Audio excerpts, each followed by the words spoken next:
Good morning, dear friends. Today we see Jesus is teaching his disciples how to pray, and he's saying, don't pray like the Gentiles because they think that they will be heard because of their many words. He says, don't be like them because your Father knows what you need before you ask him.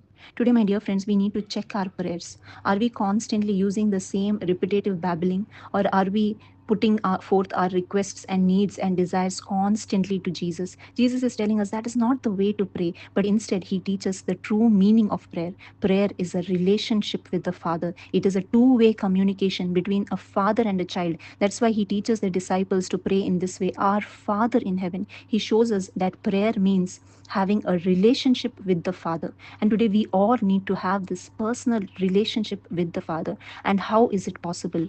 It is possible only through Jesus Christ. That's why Jesus says in John 14:6, I am the way and the truth and the life. No one comes to the Father except through me.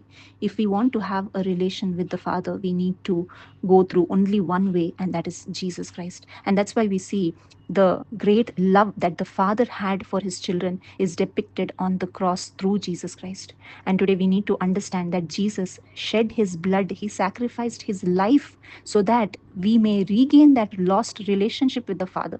We had lost that relationship due to sin, but today, through the blood of Jesus, our sins are forgiven and we can regain that lost relationship with the Father. We can again be one with him. And that is why Jesus came into this world. And what do you mean by Jesus? Jesus is the Word.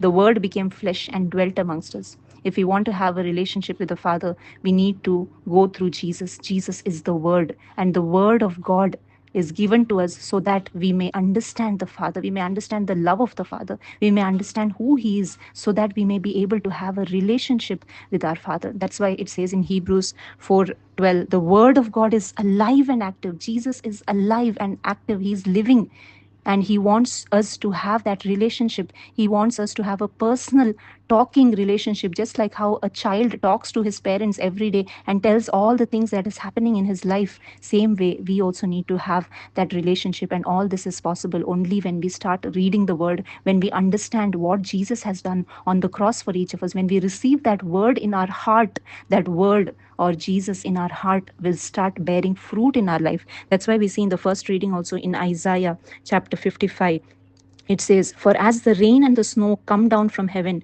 and do not return there without watering the earth and making it bear and sprout and furnishing seed to the sower and bread to the eater, so will my word be which goes forth from my mouth. It will not return to me empty without accomplishing what I desire.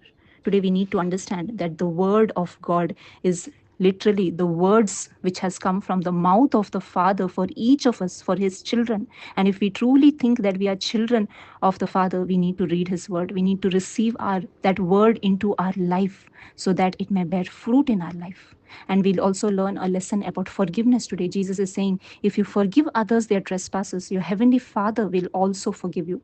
But if you do not forgive others, neither will your Father forgive your trespasses. We need to look at Jesus and understand the meaning of forgiveness today.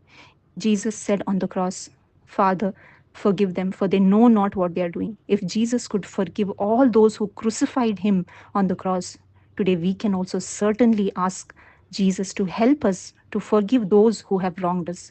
And all this happens only when we understand the love of the Father for each of us. And to understand the love of the Father, we need to understand the gospel. We need to read his word. Thank you. God bless you.